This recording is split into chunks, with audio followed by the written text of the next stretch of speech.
After this weekend, the Auburn Tigers are in a prime spot to ruin Alabama's season.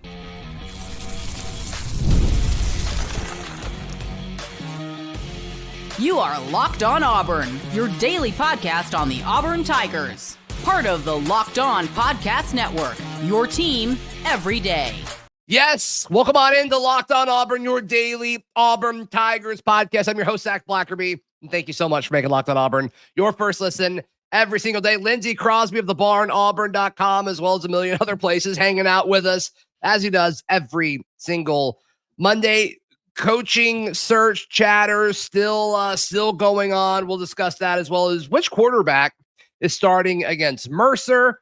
But let's start with the biggest thing. Auburn is now in a prime situation, Lindsey, to ruin Alabama's season. Of course, Alabama upset by the Oklahoma Sooners, which will come up in this conversation. But when you look at Alabama defensively, and I've said this before off air to different folks, Auburn could absolutely run the football in Alabama. My fear is they won't, because Hugh Freeze did not care about mismatches. Now that he will not be coaching this game, I think you can look and see what Oklahoma did, what FSU did, and what other schools haven't done, and look and say, well, Alabama is the 14th best in the conference when it comes to average yards per rush allowed. They're allowing 4.16 yards per carry on the ground. And Lindsey, I think that's a big deal, especially if Auburn can get the running game going, which I think they'll be able to in 2 weeks for the Iron Bowl. The thing that makes me feel good about the matchup, surprisingly, is I think you have multiple paths where you can win. I think that is absolutely valid. We saw what Auburn can do offensively with good play calling and or a collapse in the run defense like what Baylor had. Baylor's been one of the worst run defenses in the country ever since week one. We broke them. But you can also look at the Oklahoma game and how Oklahoma won. They rushed for 74 yards as a team. Yeah. And they still won because the defense got after Ty Simpson. They made him be very inefficient. I think he was like 28 of 42 or something. They held Ryan Williams in check, 3 catches, 45 yards. He had a fumble. And then they just got a lot of pressure, a lot of hurries, a lot of sacks. I think they sacked Simpson 4 times, 5 tackles for loss, defensive score, a couple turnovers in there. So, like, you can see a path where the early season Auburn defense can win you this game if the offense can be respectable. You can see a path where the offense can run the ball, control the clock, and just put up yards and put up points where you can win the game that way. And it's like, if you can do 2 things at once, if you could walk and chew gum at the same time, you can see how Auburn could not only win this game, you could not dominate Alabama, but you could convincingly win this game. Yeah. I'm not going to go quite that direction. I love it. I love it. And I hope you're right. But I do think if Auburn could stay out of its own way, they have a shot. Mm-hmm. Or can they make it close enough to where Alabama's maybe not the 2-loss team that you look at first, but we'll see exactly how the SEC championship looks in that situation. But they probably will be there if Auburn wins, or if Alabama beats Auburn in the Iron Bowl. But I just think the pressure that is going to be on Kalen DeBoer is going to be insurmountable. I mean, he knows if he loses 3 games in a row for the second year in a row, his first 2 years, the discussions in Tuscaloosa about him, whether it's fair or not, are going to be, they're going to be insane. They're going to be aggressive. They're going to be passionate. And I don't know if he's fully ready for that. And obviously Auburn has to win the game, but I do think pressure is going to be on Alabama coming into Jordan-Hare Stadium. And I think when you look at the Auburn sideline, I think you're going to see a lot of coaches playing with house money, whether it's them making the pitch to stay here for whoever the next head coach is, or maybe, obviously DJ Durkin trying to interview and say, hey, I want to be Auburn's next head coach. We're assuming. And I think the pressure on Alabama is a good thing in this scenario with the Iron Bowl less than 2 weeks away. Yeah, this is that classic scenario of Alabama has everything to lose and almost nothing to gain, right? Like, obviously, if they win, they're one of the favorites for the 2-loss playoff spot. But if they win this game, there's going to be a part of that panel that is, that committee that is picking these teams that says, well, you were supposed to beat Auburn. They fired their coach. They've been terrible this year. Right. But like you said, if they lose to Auburn, one, DeBoer's never beating the Husky Harsin allegations. Yep. That nickname will stick even with his own fan base. But even if they don't win, like you said, and it's just close, it gets way too close. They need a last-minute field goal or a late score, late conversion. They look bad while doing it. You're clearly in a position even then to ruin their season. I do think that you have the ability, knowing that you had obviously a bye week this week, and then Mercer, and we're going to get into that in a few minutes about who the quarterback may be and everything. I do think a lot of time is going to be available to build up to Alabama with your starting quarterback and figuring out, hey, this is what we're going to do. This is the different things we can throw at them. It's going to be very hard for Alabama to scout for this game, to prep for this game. Right. Simply because you'll have, one game on tape, really, with your starting offense in its full form. So there's a lot of reasons why, I like Auburn to at least cover and make it a challenge against Alabama, if not outright winning the game. Right. Yeah. The situation is kind of intriguing with, Georgia's done in SEC play. They're 7-1. A&M 7-0. They play Texas. Thanks, South Carolina. God. I don't have a problem with A&M being up there, especially with we played them. That's got to be the end of Shane Beamer's career in South Carolina, though. That's got to be it. Probably so.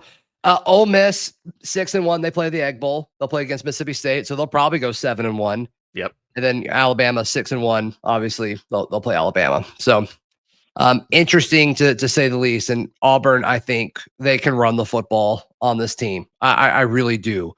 Now the question is, can they close out a game? If it's close in the fourth quarter, can they not screw it up? That's the question. I think the talent is there. We have a 1 week sample size of this new offense, but I was blown away with it against Vandy. You got to think the defensive game plan will be more thorough against Alabama. I'm sure that's what they spent this bye week on. And then I'm sure they'll spend, the next 2 weeks on it as well. But you can't overlook Mercer. And a key part of that Mercer storyline is who is going to start at quarterback against Mercer? The answer seems obvious, but part of me's doubting it. That's next, right here on Locked on Auburn.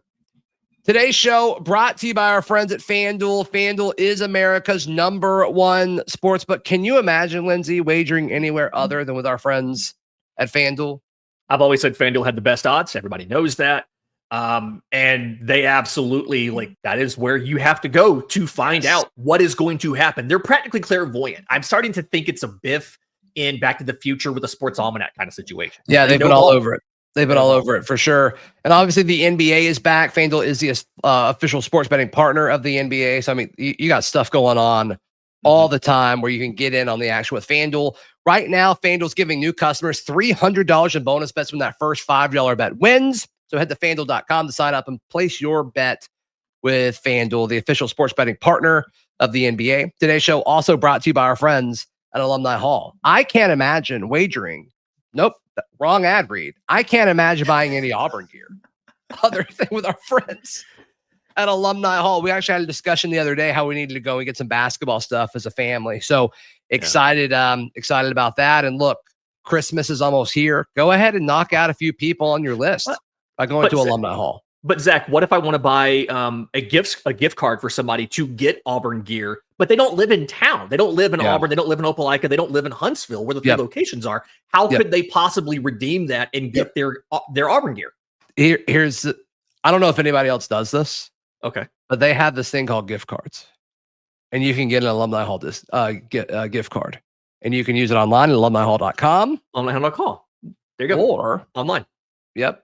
Or any of their great physical locations, Auburn, Opelika, and Huntsville. Thank you to Alumni Hall for sponsoring today's Locked on Auburn. Thank you so much for making Locked on Auburn your first listen every single day. If you tuned in hoping to hear basketball discussion, it's up. whether you're watching on YouTube, we went live right after the game as we do always. That's up. And of course, the audio is posted as well. So however you want to consume Locked on Auburn, it is there. So it seems like a no-brainer to me that Deuce Knight should be Auburn's starting quarterback against Mercer. Mm-hmm. And for those who maybe aren't entirely familiar with the situation, Ashton Daniels has not been redshirted in his college career. And assuming he plays against Mercer and against Alabama, that would be 5 games. Yes. And he expressed a desire to be redshirted, so he had 1 more year. It's not like we're forcing this on him. Yes. He said he would like to be redshirt and get 1 more year of college football. Yep. Which, I mean, he's not an NFL guy. I guess in theory, there's a lot he could put on tape next year to maybe, but I think that would be a pretty big jump. But we're all pulling for Ashton Daniels to absolutely do that. Plus, get your free education, man. Get a master's degree. Go for it, bud. Yeah, clearly. I mean, he's got his undergrad from Stanford, so he's gonna have quite the resume regardless. But seems like just a really solid human being, and it seems like he's been an incredible teammate every step of the way, coming in to be like the assumed backup, and then when he was called upon, he certainly delivered. So I do think that this is something that it helps Ashton and it helps Auburn in the future. You don't need Ashton to beat Mercer. You don't.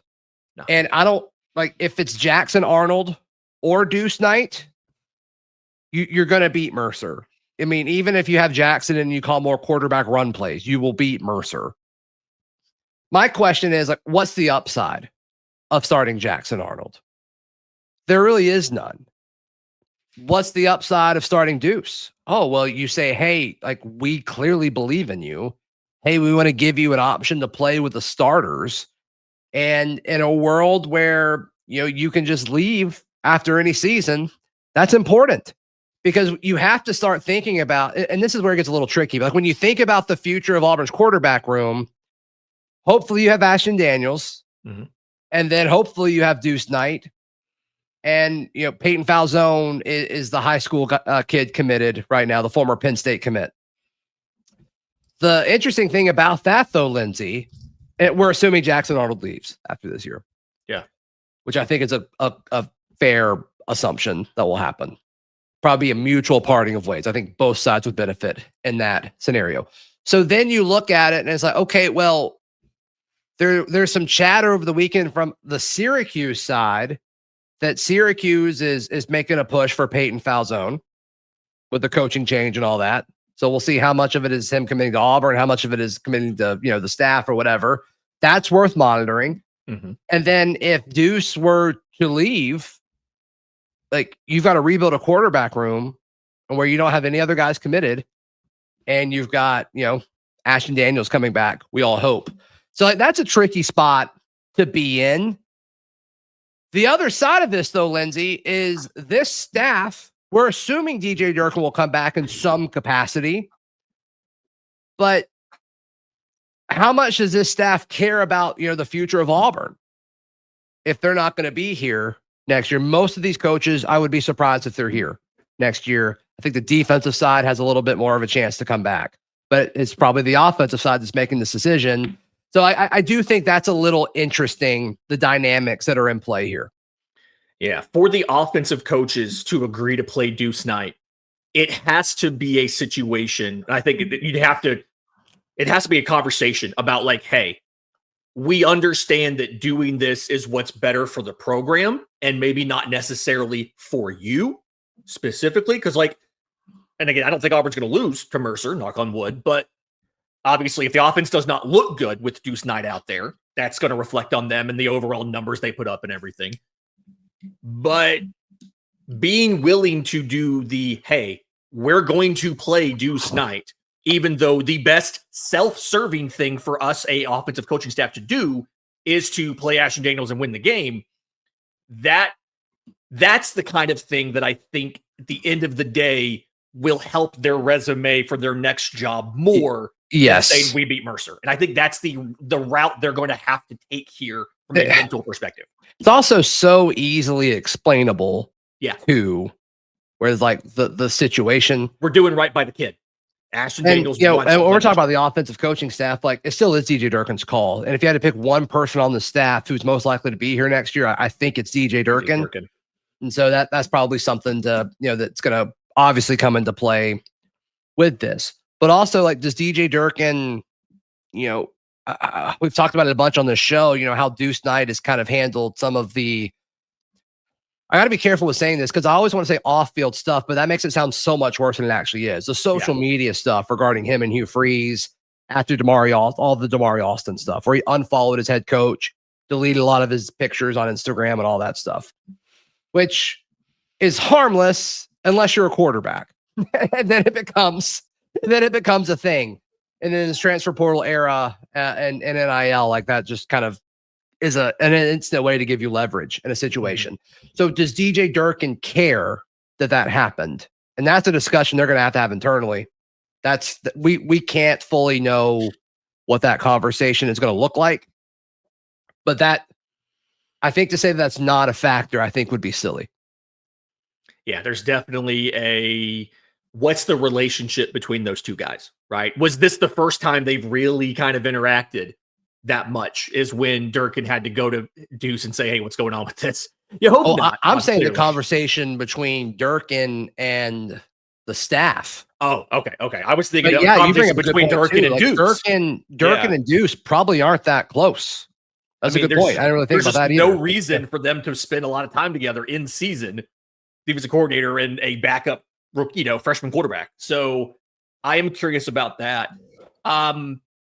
Is there I think we're all kind of agreed and we're just assuming that Ashton Daniels is not the guy. Is against Mercer? Against Mercer. Yeah, I'm sorry. Against Mercer. Yes. Against Mercer. We're just all assuming he's not going to play that game. Man, that would be so weird if they played him. If they sacrificed a full year of Auburn either having a guy who could compete for a starting job or a solid backup to give that up for a game against Mercer. That would be the strangest thing. A game that you paid to play. Right.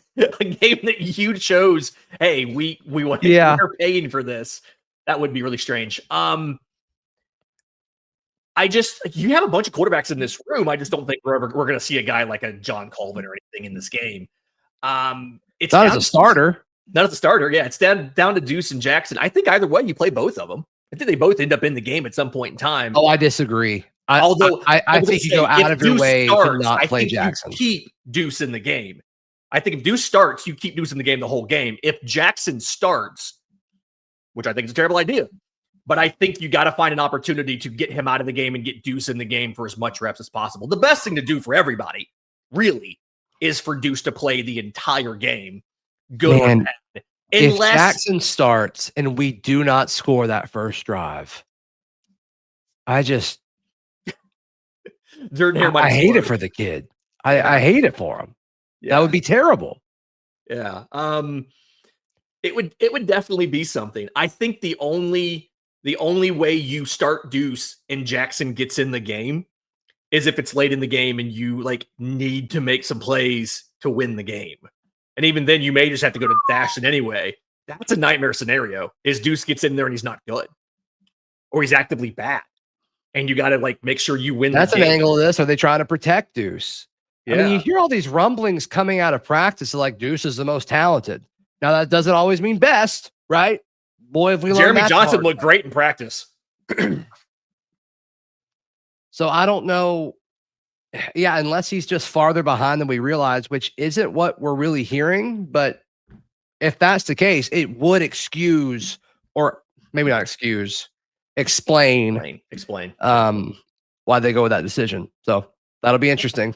That'll be interesting for sure. Who would you start? Let us know in the comments down below or on socials. I'm at Z Blackerby. He's at Crosby Baseball on all the socials. The coaching search chatter, it's not slowing down, but it might be settling down a little bit. And I think the fan base is split on what that means. That's next right here on Locked On Auburn. Today's show brought to you by our friends at Game Time. Game Time is the best place to buy tickets. It doesn't matter if it's for a concert, a football game, a basketball game, a baseball game. Obviously, just a few more opportunities to watch your Auburn football team. Plenty of opportunities to watch your Auburn basketball team. The best way to do it is to go over to the Game Time app, Lindsey. It's a free app, and use promo code LOCKEDONCollege for $20 off your first purchase. My favorite thing about it is the price you see is the all-in price. All the fees are covered. Everything's in that number you see. So you're not shocked with, oh, I have to pay an extra 40% in taxes and fees. Nope. All Correct. right there on the screen when you're scrolling. Love that. Yeah. And like, obviously, all these places have to make money. There's got to be fees for the service and all that, but it's so much easier to deal with when you see it on the front end. They're not sneaking in at the very end of the transaction. So I love that about Game Time as well. So take the guesswork out of buying college football tickets with Game Time. Download the Game Time app, create an account, use code LOCKEDONCollege for $20 off your first purchase. Terms apply. Again, that is promo code LOCKEDONCollege for $20 off. Swipe, tap, ticket, go. Download Game Time today. Thank you so much for making Locked On Auburn your first listen every single day. The coaching search and the coaching search chatter, it's not slowing down. And you still got your rumors I guess we're all kind of guessing what's rumor and what's fact at this point. But I do think a lot of Auburn fans did perk up a little bit when the Lincoln Riley conversation happened. I'd still be shocked if that happened. I think I'd be excited, but I would be shocked. The longer it goes on, Lindsey, the more I think it is Jon Sumrall. And a lot of people are commenting like, Zach, why do you love Jon Sumrall so much? And I've been pretty transparent. He would not be my first pick. I've been very transparent with that. But that's just that's the name I heard before Hugh Freeze was let go. It's the name I've heard since then. And it's the name that I keep hearing every time I talk to somebody who would know information about the situation. I'm getting a little bit scared simply from the perspective of everybody from national media to like everybody is saying this is an obvious decision. This is an obvious hire. It's a slam dunk thing. I'm starting to get nervous that doesn't happen. And I think that's just the scarred Auburn fan in me. Everything we've heard from John Cohen he's been very thorough in this search. He knows what he's looking for. But a small part of me, the scarred Auburn fan of me, where I built that wall we talked about last week, that emotional wall, small part of me is worried Auburn's going to screw it up. And is that normal? Yeah. And the truth is, we're not going to know for a while on if it works or not, if it was the right decision or not. Like, I think a lot of stuff that you saw from Freeze early on checked all the boxes. And then it's just like, oh, he's not coaching a football team. He's just kind of, doing weird stuff. So, yeah. But the recruiting there, and it's like, yeah, it made sense. Like Auburn was behind from a talent point of view. And so he went out and got talent and did all the work to do that. And then once he got the roster, it just seemed like there was some sort of disconnect, obviously. Yeah. With if it's Sumrall, if it's Lincoln Riley, if it's Eli Drinkwitz, if it's James Franklin, if it's Lane Kiffin, whoever, dream as high as you want. I love it. There's going to be a few where you can look at and say like, okay, this guy has done it before at wherever. Mm-hmm. Lincoln Riley obviously had a bunch of success at Oklahoma. He's coached several Heisman winners. What he did with Caleb Williams at USC, very exciting. And then there's going to be some of them, and like Lane Kiffin. Some people are like comparing Lane Kiffin to others as far as record and not being able to win the big game and all that. I'm like, well, he's at Ole Miss. Like, that's a little bit. And so that's the next part of this where like, well, so and so's never won before, and I'm with you. I would much rather have somebody who's won at the P4 level. I don't think anybody's pushing back on that. Yeah. If you hear anybody pushing back on that, I would question like what they're talking about. You obviously want somebody who's done it at as close to the job as you have open. You want them to have proven success. It's like with any job interview ever. But sometimes when you're on a job interview, especially when you're trying to take that next step in your career, you have to sell somebody. I haven't done this, but I've done this at a smaller level. And what I've proven, I can translate this to the higher level. And that includes, especially in this NIL era, resources, right? And access to talent, access to boosters, access to money. Mm-hmm. And Auburn is going to be able to have that better than Ole Miss. It's going to be able to have that better than Tulane, obviously. It's going to be able to have that better than Missouri. Penn State is pretty close, I would think. And so to me, when people are like, well, what is so-and-so won? Like, well, there's not many realistic names that have been listed that have won at their current spot that would make sense for them to leave. There's just not many. Yeah. And you're then having to do the next best thing, which is, okay, who has done more with less? And who do we think would be able to like keep that ratio of success, the ratio of success to what's been allowed to him? Like Clark Lee at Vandy, or Lane Kiffin at Ole Miss, or Sumrall at Tulane / Troy. And then obviously, okay, you have this success with the resources you have at Auburn. That's what you have to make a bet at that point. And that's just kind of where we're at, Lindsey. And I don't really know like why there's an argument to that.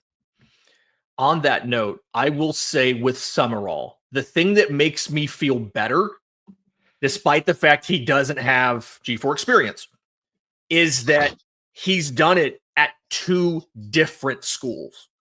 Like, for instance, Clark Lee, Power 4 experience, yes, but Vandy wasn't really that good until they got Diego Pavia. That's really what pushed them over the top. Sure. So he has the one school, and he has then like one quarterback. He got Diego Pavia. Yeah. Right. I mean, like, which doesn't matter. Which doesn't matter. Bad coach. Well, he was good when he had Cam Newton. It's like, well, he got Cam Newton, and we won a net. So, yeah. But like with Jon Sumrall, back-to-back Sun Belt programs at Troy, and then could potentially be in his second AAC championship game. This weekend was crazy, for Tulane. Mm-hmm. And I would argue in the transfer portal NIL era, and I think I've seen a couple of other people say this. I'm thinking where I was about to go. Yep. Yeah, that it might be harder to keep your roster together at that level than it is at this level, simply because to get a player to leave Auburn, it's not usually a money situation, right? It's a fit. It's a playing time opportunity, and the money comes along with that. Yep. But like Eric Singleton moved up from Georgia Tech to Auburn, as far as I'm sure the money he was getting, the prestige of the conference, all that stuff. Imagine what it's like trying to keep together a roster in the AAC and going from there, like having programs come and just poaching your guys every season. Yep. So the fact that he's been able to do it here now twice. Now, I do think he left Troy before the transfer portal really became a big deal, or NIL became a big deal. I'm sorry. But the fact is, like, he's done it twice at 2 different schools at the same level, despite this institutional, I can't think of the right way to word this, but despite this very obvious issue that he has to get over, that perhaps an Auburn doesn't have to get over. That's right. Bigger pocketed, richer schools coming to take your best players. Yeah, I mean, there's been a lot of people that are anti-Sumrall, which the best argument like that I think is out there is, what has he won, and is it translatable to Auburn or the SEC? He doesn't have that big upset win that we all look for, I think, from those lower level coaches, right? He doesn't have that massive upset. He just like wins in his conference. He wins his conference. He wins the games he's supposed to win. He doesn't lose the games he's not supposed to lose. Or he's supposed to. Yeah, and then as Tulane, a lot of people are saying Tulane has gotten worse since he's gotten there, and I think what you just said nailed it. As far as like, okay, the reason I'm willing to look past that to some extent is like he lost Mensa to the portal. I mean, guys like Rayshawn Pleasant, go to Auburn. I think that hot shot running back that they lost in the portal. And I'm sure there's a lot of role players that they lost as well. So. Yeah. We'll see. Hopefully, you have the resources at Auburn. I mean, we've seen Auburn was able to keep guys when they stunk. So I think that says a lot as well. So, Lindsey, how can people check out everything you've got going on? I'm on social media at Crosby Baseball. All of the Braves content, BravesToday.com, Braves Today podcast. Yes. And then the Auburn baseball content, going over to thebarnauburn.com. Yes. They just signed a recruiting class. I sat down with a bunch of coaches last week. Excited to talk about that. Yes. Please like the video. Please subscribe. We'll see you next time. This has been Locked on Auburn.